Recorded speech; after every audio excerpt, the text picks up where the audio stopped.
Welcome to the DT and the Hawk show today.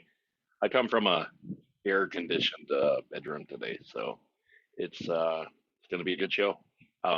Fortunately, the Hawk cannot join us today, so with some scheduling conflicts, we're going to go ahead and you're stuck with me today. So um, I was hoping to do a live show today, but didn't get the feedback on the Facebook group to do that. Then we're trying to be a little bit more interactive with that kind of thing. So the best thing would be to get some likes and comments on the Facebook page and kind of have an interactive show where we have like 20 or 25 people um, watching live, commenting, making, asking questions, and different things like that. I love we're at 221 people now, so I thank everyone that has shared the group and invited people. So that's very awesome, and we're getting there. When I created this whole thing during the pandemic, I was really hoping to get the group to 1,000 within a year. We've been doing this 4 months, 220. Very happy with that. Um, we've had some good feedback with some of the shows we've done. Peter Lobardius was an incredible time for me to interview one of my guys that I look up to in the business of broadcasting, which hopefully I can get into one day. Um, so we're gonna start this show with Stanley Cup Final. I know here in Canada it's disappointing. Tampa Bay up 3-0 in the series, and they kind of deserve to be there. Game two was dominated by Montreal. Ben Sherratt made a terrible decision with about 2.5 seconds left in the period by jumping up, and he missed 2-on-1. As soon as that goal goes in, the whole team is devastated. It's hard to come back from that. As a former hockey player, scoring at the beginning of the period and at the end of the period really helps momentum. And um, they're just shell shocked. I think game three started off very badly for Montreal. Tampa Bay scored like right away with that screenshot, and then the power play goal by Victor Hedman, and then it kind of just escalated there. Montreal was able to come back and get it to 2-1, which kind of thought, okay, here we go. Maybe we can get something.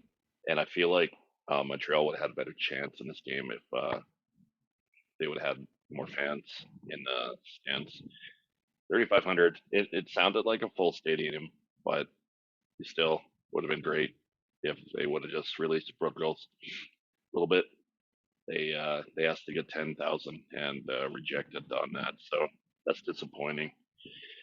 So and then Tampa was able to score a couple goals there, 4-1.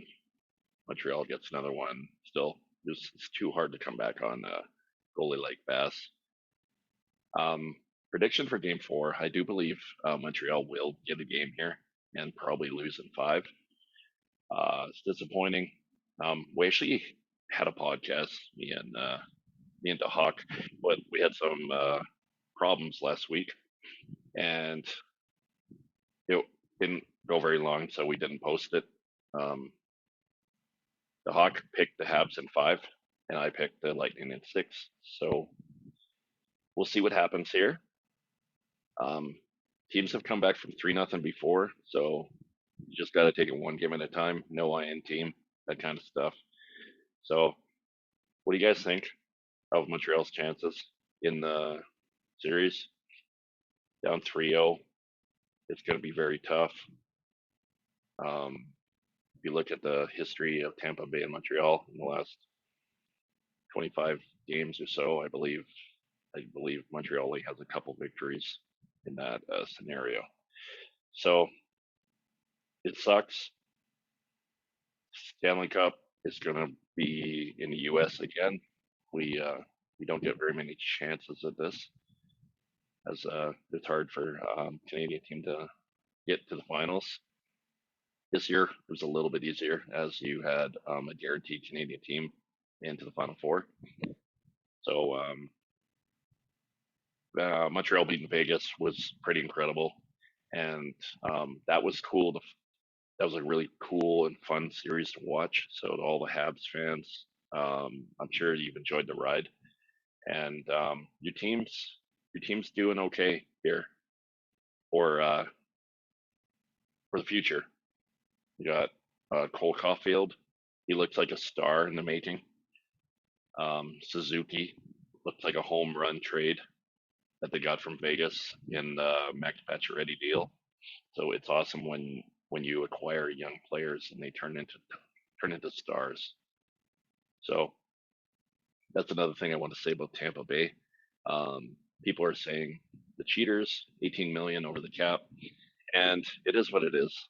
I'm not going to say like that's why. There's some shady stuff in the CBA with San Jose paying the salary basically of David Savard when they acquired and getting a draft pick in it. Like, why have a salary cap if we're not going to use it in situations like this? It's supposed to stop teams from loading up, like teams like the Devils and Detroit used to do before the salary cap, and New York Rangers. They were pretty bad at it, but there was no cap, so you can't really blame them. They just like signed the best players, and that's the way it went. So, what do you guys think about Tampa Bay? Is it a shady championship? Is it legit? 19 million over the cap.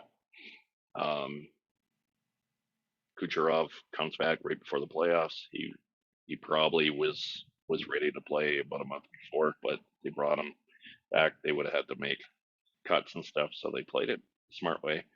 And if you're gonna fudge the system and win the championship, lots of teams have done it. So I'm not gonna hold that against them. And congratulations to them if they can pull it off. They got it again, one game in four. So it's a tall task. And congrats to the fans of the Lightning. And I'm still a little bitter about '04, so I'm not happy about Tampa Bay winning, but it is what it is. Let's move on to the NBA, as this is like worst case scenario for the NBA. They have three teams left, and they're all low market teams. Not a lot of stars. Like Milwaukee has Giannis, who's a superstar, but he's injured. Phoenix Suns, Chris Paul, who's like 1,000 years old. I'm pulling for the Suns because I used to like Phoenix when I was a kid. Their jerseys were cool. Charles Barkley, loved him. So I'm not a huge basketball fan, but I usually start watching now. And my biggest pet peeve about basketball is that super teams like LeBron James ruin the NBA. My opinion, he's telling his buddies to come play. Let's play together. Let's win a title. And the way he did it on ESPN, I'm taking my talents at South Beach. It's just so annoying. And I used to like LeBron when he played for Cleveland. Shout out to my buddy Tristan Rivero, Laker fan, who can't even watch the Lakers when LeBron James is on his team. He says, "Has he left the Lakers? Can I start cheering for my team again?" And I totally get that, and that's why I don't respect NBA like I do the other sports. You don't have guys joining up. Now, in the last year, you kind of had it with Tampa Bay, where Tom Brady left, and then he got Gronk and Antonio Brown to join him. That's somewhat similar to what LeBron James has done to the NBA. So NFL is maybe starting to do that, but that's just in the last year. So I'm hoping teams and players kind of stick with their team that drafts them, and that's just what I like. You don't see that in hockey where for an example, Kevin Durant, he goes to Golden State Warriors because he couldn't beat them. That would have been like Ovechkin leaving Washington because he couldn't beat Penguins and just joining Sidney Crosby. And then they're like, okay, we're all good now. We're going to go win the title. Then they win 3 championships and you act like a champion. Like, it's so shady. I hated it because I like Golden State. They built their team from the bottom with draft picks, hitting on those draft picks. Klay Thompson, Steph Curry. I'm spacing on um, the other guy that was drafted in the second round. I'm forgetting his name off the top of my head, but he's been a star for them too. So that's just my take on the NBA. But let's get back to the final. Tonight we got Milwaukee versus Atlanta. In Atlanta for Game Six, Trey Young is a game time decision. I feel like Atlanta is going to take this game, and we're going to go to Game Seven in Milwaukee. That this like Atlanta versus Phoenix is the worst possible finals matchup that the NBA could ask for ratings, for everything. There's no potential. There's a couple Devin Booker and Trey Young. They're young stars, but they don't have the flash of the LeBron versus whatever team he's facing. Like, you have people that want to see LeBron fail, and you have people that want to see LeBron succeed. He's basically the Dallas Cowboys of the NBA. In my opinion, Dallas Cowboys, you have love and you have hate. People love to hate the Cowboys, and people love the Cowboys. Nobody kind of likes the Cowboys. That's just my comparable to LeBron James. And it's kind of funny because he cheers for the Dallas Cowboys. So this is the way it is. You either love LeBron James or you hate him. If he's in the finals, you're gonna watch. You're gonna watch. You're gonna cheer against him, or you're gonna cheer for him. That's just like if Cowboys were in the Super Bowl, it'd be the most watched Super Bowl of all time because people that don't even watch football would watch it. Oh, Cowboys are in it. Let's watch it. I hope they lose. Oh man, I hope they win. That kind of similarity with the NBA, which we are not getting this year with the matchup. You got Phoenix. Phoenix is already through. They beat the Clippers. And then you got Milwaukee versus Atlanta. I feel like Milwaukee would be a little bit more buzz with Giannis and Chris Middleton and those guys. I don't know. What do you guys think about that? Leave a comment, drop a like, subscribe to the channel. We are we have a lot of people in the Facebook group, but we don't have a lot of subscribers. So I challenge everyone that watches a video, please subscribe. I do other stuff on there. We do Xbox gaming, sports games, kind of fun. We do rebuilds in Madden and NHL 21. It's kind of fun. If you would like me to do your team, comment the team. I'll totally do it. It's fun for me. Doesn't take long. I do. Takes a couple hours. We upload the video. Um, I'm the GM. I do the moves. My prediction: I feel Phoenix will win the NBA championship. Kind of no matter who they play. Like, I feel like they're kind of rolling, and be nice to see Phoenix win that title. All right. What do you guys think about all this? Please drop a like and a comment. And like I said, I would love to do a live show where we can get some interactive stuff, and like to have more special guests.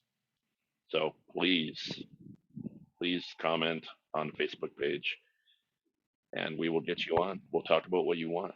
We'll drop your team, drop some interesting comments of what you'd like to discuss on the show, and we'd be all about that.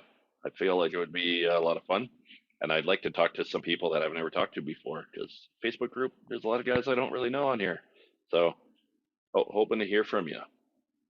Uh, let's move on to the next topic that I have for the show today, and that's it's just gonna be the NFL. So basically, we got a couple things that have gone down. Um, I'd like to discuss the Julio Jones trade first, and it was kind of funny when we did our last show.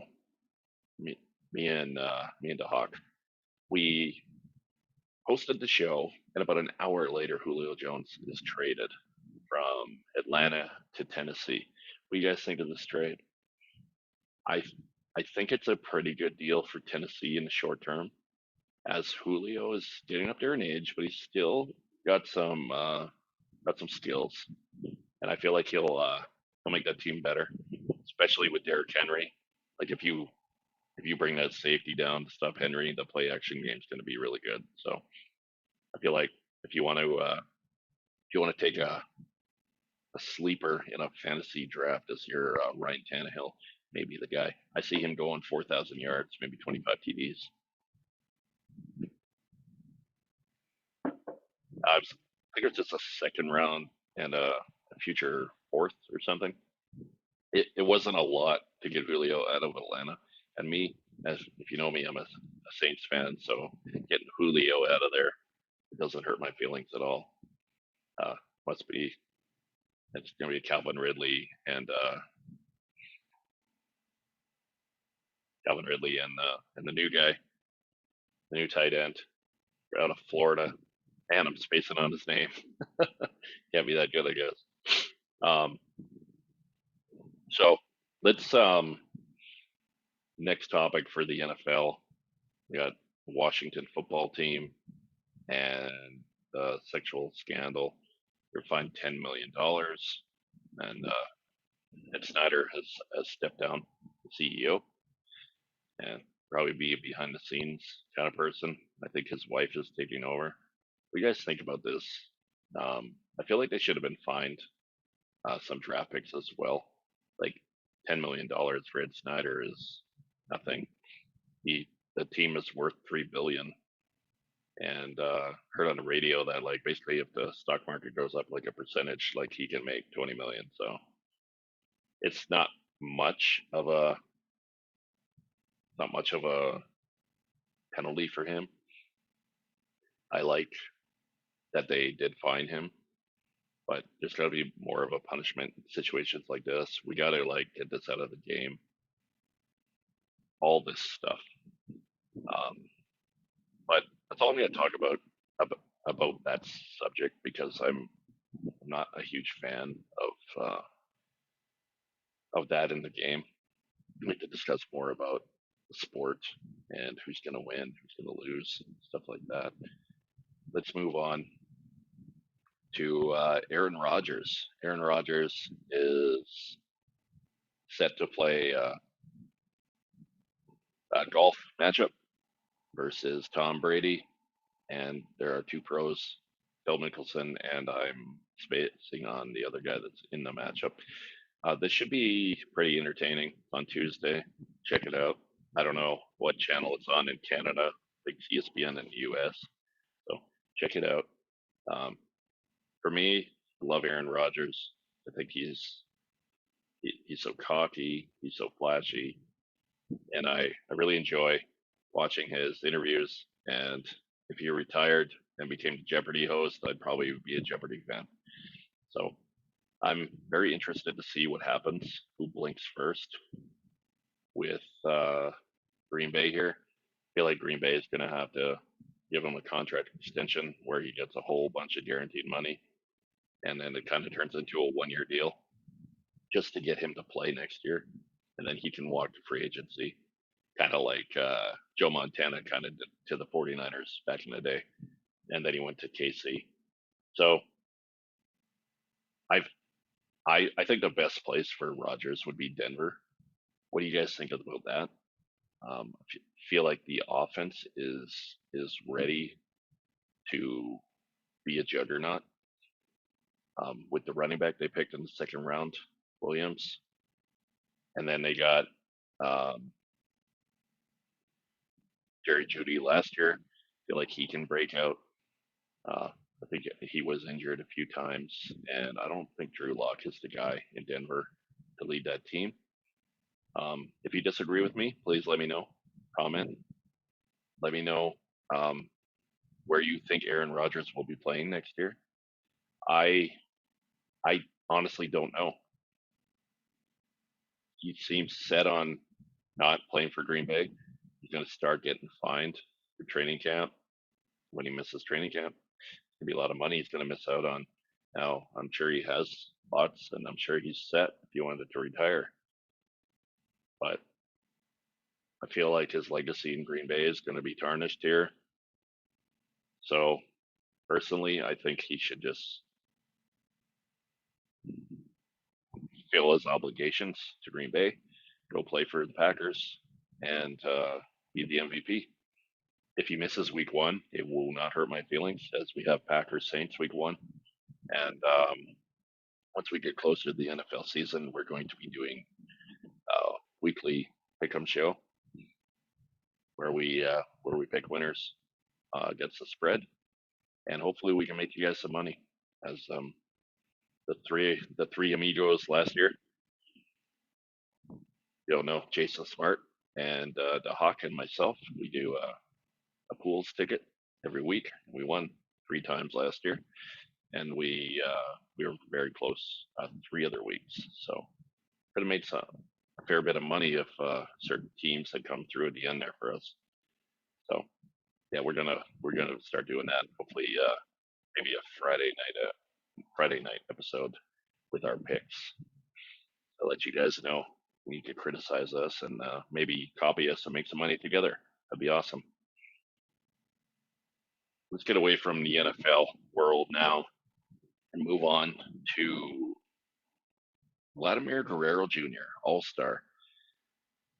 I'm very happy that he's not doing the home run derby because sometimes the home run derby will like mess with your swing, and then when you come back and start playing real baseball games again, then it kind of messes with your swing, and you'd have a slump. Like it's happened many times to other players. So he's playing in the All Star game, but he's not going to participate in the home run derby. So what do you guys think of Vladdy Jr.'s season? He's doing very well. Last time I checked, 26 home runs. Um, Probably the second for AL MVP behind Shohei Ohtani. Ohtani, he's he's hitting almost as good as Vlad, and he's pitching very well too. So I like to I like to think that MVP stands for most valuable player, and if you have a player that is hitting and pitching at the rate of Shohei Ohtani, then he has to be the most valuable player in the league, playing both sides. Like a honestly, that'd be like a hockey goalie playing goalie half the time, and then the other times he goes out and plays center and scores 20 goals a year. Like you do not see it in the game today. I'm actually surprised he didn't sign with a National League team so he can bat all the time. So interesting. Um, so what do you guys think about Vladdy? His potential is finally getting to where it needs to be, and it's really cool as a Canadian and a Toronto Blue Jay supporter to see some of these young guys coming up and doing really well. Bo Bichette, Kevin Biggio could be better. We've been waiting for this team to be good, and hopefully the Blue Jays can make a couple moves here, fix their bullpen because the bullpen is they've lost 19 games for the Blue Jays this year, where the bullpens come in with a lead or tied, and they've lost the game because of it. Um, if you give them half those wins, they're probably tops in the AL East. So see what they can do.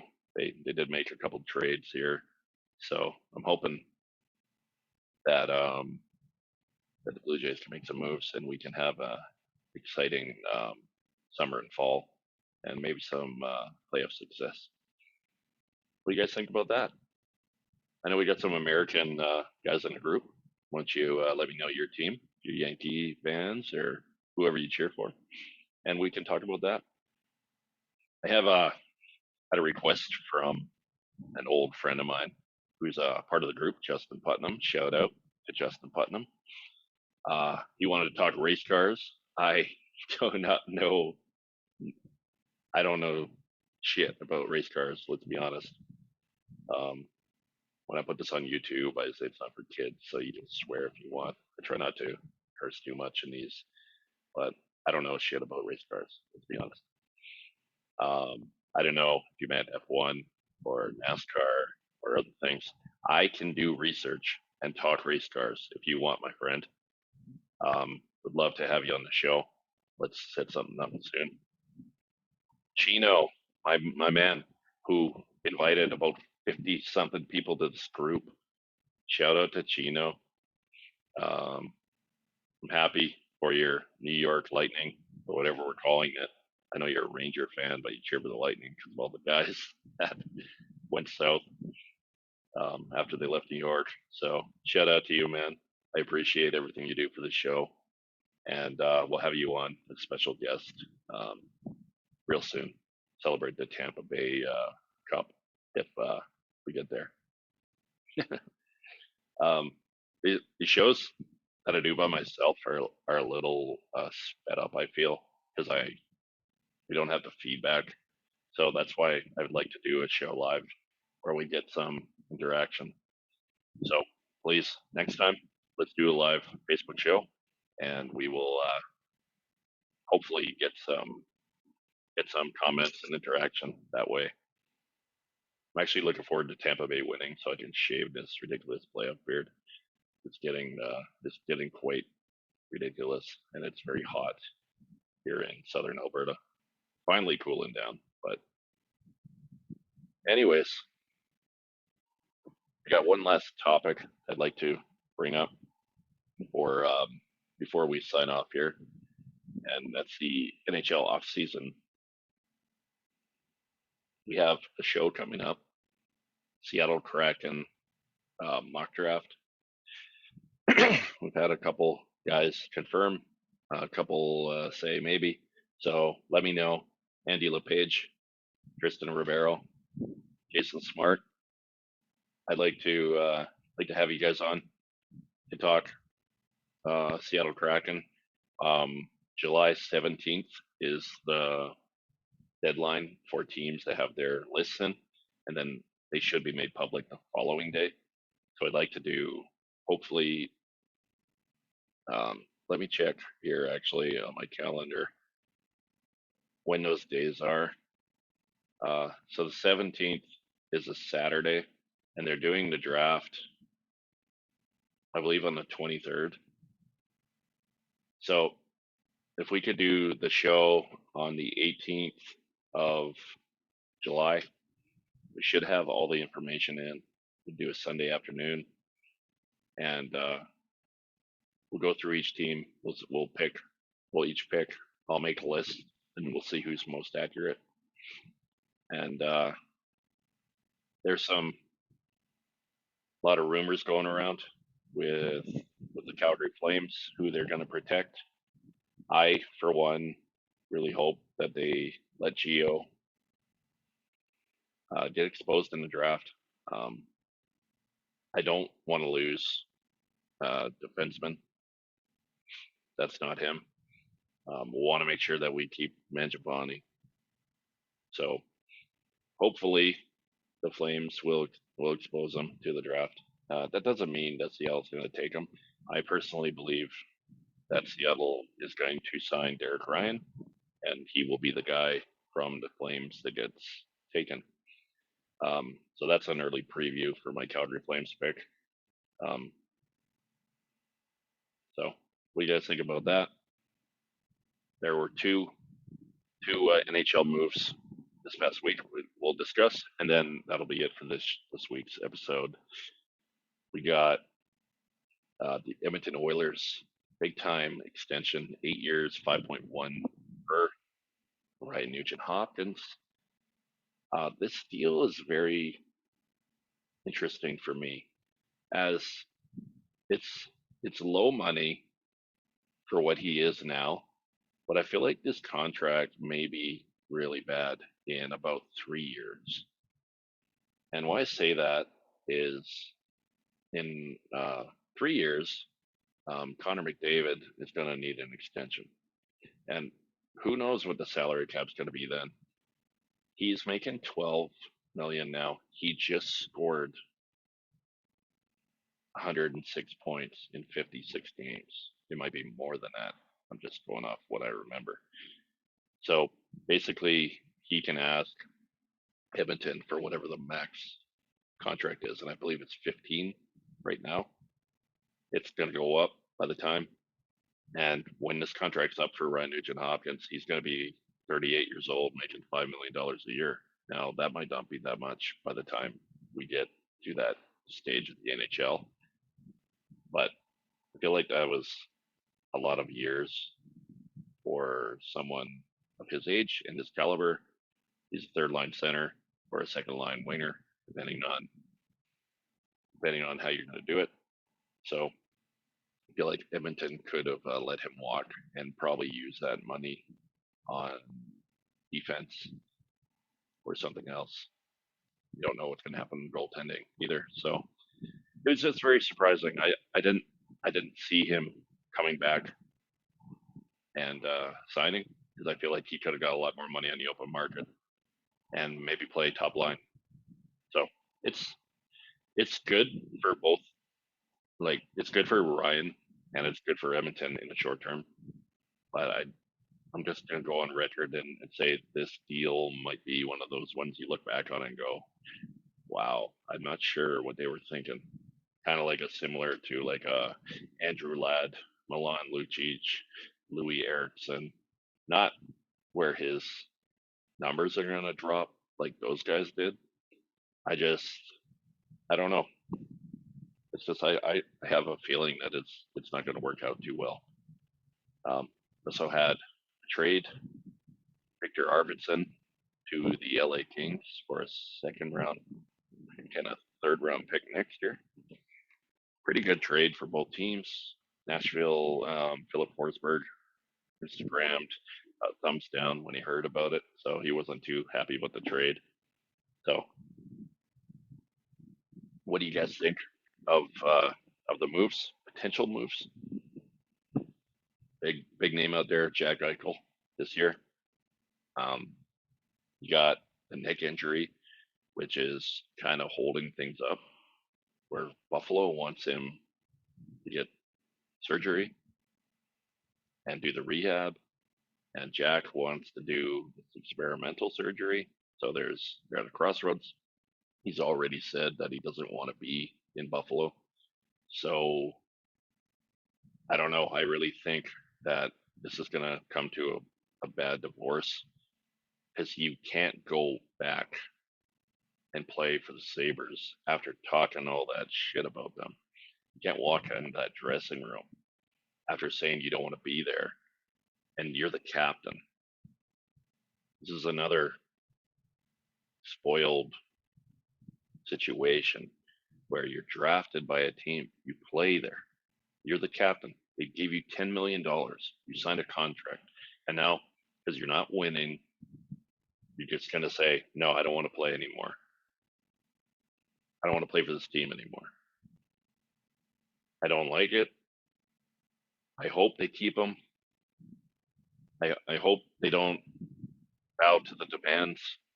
But if you look at scenarios here, I feel like the LA Kings can offer the best package with a couple first round picks and maybe Quentin Byfield going back. And then Byfield can kind of be the new face of the Buffalo Sabres. You also got Alex Turcotte there. So if you watched my Buffalo Sabres rebuild, that's kind of the trade I did. I had Byfield and 2 first round picks. And it worked out pretty well in simulation mode. So I want to thank everybody that watched the episode. We're a little shorter today. And like I said, we're going to do live. It's going to be fun. And thank you so much for watching, and we will catch you next time.